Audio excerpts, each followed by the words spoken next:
Cousin Pookie is absolutely back. I thought he was with Reverend Wright somewhere. I had no idea that he could make another appearance, but here he is, and we're joined, as always, by Anna Marie Cox of Air America. Thanks for being here. At least every Wednesday, unfortunately, at least every Wednesday. not always. Yes. Yes, and so tell us, what are we going to learn out of these elections? We heard Congressman Davis I think Congressman Davis had a great point. I think that the Republicans are looking way too optimistically at this if they see this as a pushback on Obama as a leader.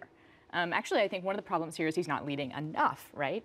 There was a really amusing article in Politico yesterday that I'm sure you both saw, the What If Bush Had Done It column. Love that game. Yes, of course. And there's this joke that Obama's getting away with all these things that Bush wouldn't have gotten away with, like the fundraising in the White House, among other things. They failed to list some of the things that liberals are disappointed with him not doing, the things that in fact, he's getting away with and that Bush also got away with because neither of them are moving in the direction that a majority of the Americans want.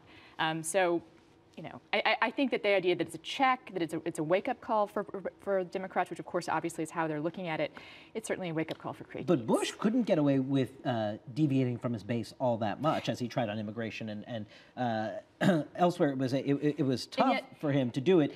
Obama seems, we don't know, I guess the jury is still out on whether or not he can get away with sort of alienating his base. He's sort of getting away with it now because the people that are disappointed in this way are not going to go out and vote for Republicans. Right. I mean, I think the problem is they're also not out there campaigning for Democrats. I mean, there is not the energy. That's the thing that they're complaining about in Virginia most of the time, is not so much what a terrible candidate Craig Dietz has been, although some people say that, but that they can't get people excited about it. But if they walk away with 2 out of 3 out of the big contest, that's not a bad 2009 if you're the Democrats. For Democrats, I think that's true, and I think that's the reason why I think Republicans should be careful from looking at this as like a real indicator, even though they have some, I guess, good news in Virginia.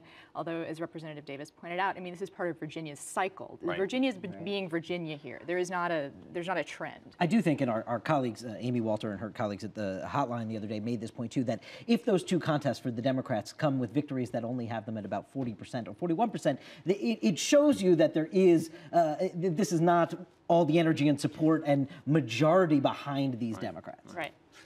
Anna, you've been tracking pretty closely the KBR vote, the vote that took place. And it's the Frank amendment that's about whether or not employees of contractors can then sue the contractors if they are sexually assaulted. Right. And how many Republicans voted against it? 30. 30 Republicans voted against it. It was kind of below the radar screen at first. It's bubbling up, but we're seeing some interesting pushback today from the Republicans. The Democratic Senatorial Campaign Committee has been using this as a very heavy, sort of whip against some of the Republicans that are up for re-election.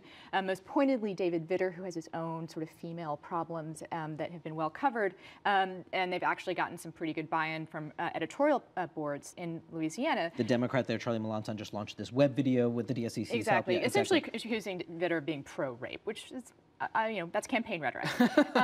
But it's a very effective tool until, as the NRSC, the National Republican Senatorial Campaign Committee, pointed out yesterday, Vitter's position is the same as the White House's. So the White House has not embraced this Franken Amendment. Have they said they are opposed to it? What's interesting that they said they say they embrace the intent of the amendment, but they think it's unenforceable. They have yet to say what is unenforceable about it.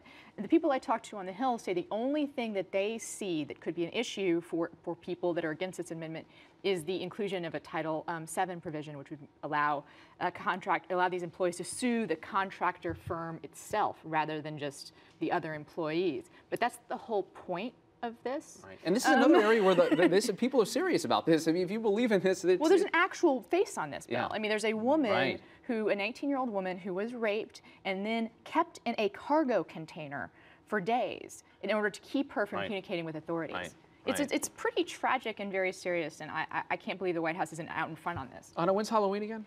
It is on Saturday. I thought we would celebrate. You want to celebrate? Okay, great. Well, we appreciate it. It's Anna Marie Cox from Air America. Thank you very much for being here every Wednesday. Every Wednesday. Happy Halloween to all of you. That does it for this edition of Top Line. Be sure to click us on again tomorrow. This is water, we promise. Promise. Twitter.com/the note. Keep the conversation going. Maybe yours is water. You're for it, actually. I don't know.